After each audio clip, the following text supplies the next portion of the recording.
a lot of people that are saying, how on earth are you wearing these two hats, and what are the trade-offs that you have to think about? There really isn't. I mean, in many cases, you end up being in the same meetings or in the same places. There's just one less person in there, if you think about it. The two jobs really do overlap in many cases. Obviously, there's the function of running the agency of the Department of State.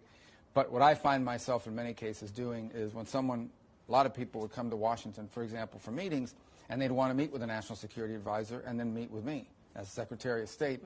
Now they can do both in one meeting. The same with when we're around the table, for example, in the Situation Room. There was a chair for the National Security Council and one for the State Department. Now they're both there.